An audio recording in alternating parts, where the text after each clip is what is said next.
السلام عليكم ومرحبا بكم معايا في فيديو جديد من شهوة ياسمون. نوجد اليوم ان شاء الله حلوى بدون جهد بدون تقنيات، فقط بثلاث مكونات اللي متوفرة في كل بيت.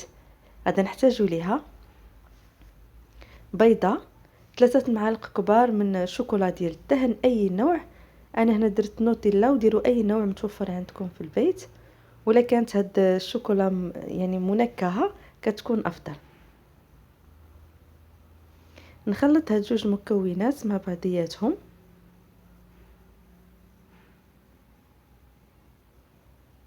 من بعد غادا نزيد المكون الثالث اللي هو كاس ديال الطحين اولا الدقيق الابيض اللي سبق لي مغربل، وزايده فيه قبصه ديال خميره الحلويات غير فقط باش كتعطيه هذيك الخفه. يمكن لكم تستغناو عليها.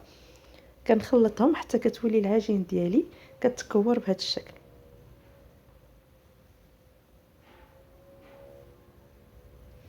خديت لاطا اللي كتدخل للفرن، درت ليها ورق الزبده كما يمكن لكم تدهنوها بالزيت، وغادا نبدا نكور الحلوى ديالي على هذا الشكل.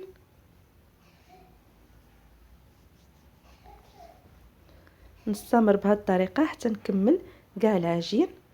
في هذا الاثناء انا راه شعلت الفران على درجه حراره متوسطه 180 درجه، كنطيبها من التحت ومن بعد كنشعلها من الفوق باش كتحمر.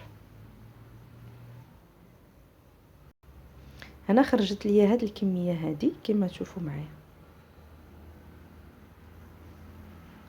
من بعد ما طابت كتجي على هذا الشكل هذا. خديت الشوكولاته السوداء ذوبتها في حمام مريم، كما يمكن لكم ديروا حتى الشوكولاته البيض.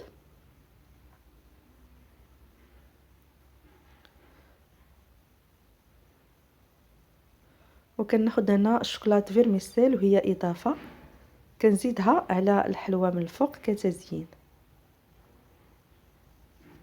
كنحطها فوق ورق الزبده اللي طيبت به في الاول وكنخليها حتى كتبرد. غنستمر بهذه الطريقه ودائما باستعمال الشوكه باش كتحيد لي هذاك الفائض ديال الشوكولات.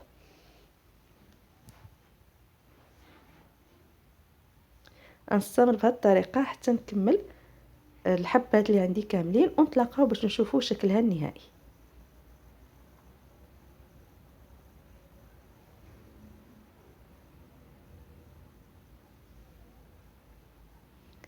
وهذا هو شكلها النهائي. كنتمنى الفكره ديال اليوم تنال الاعجاب ديالكم وتجربوها، ولا عجبتكم ما تنساونيش من اللايكات، والى اللقاء في فيديو جديد. مع السلامه.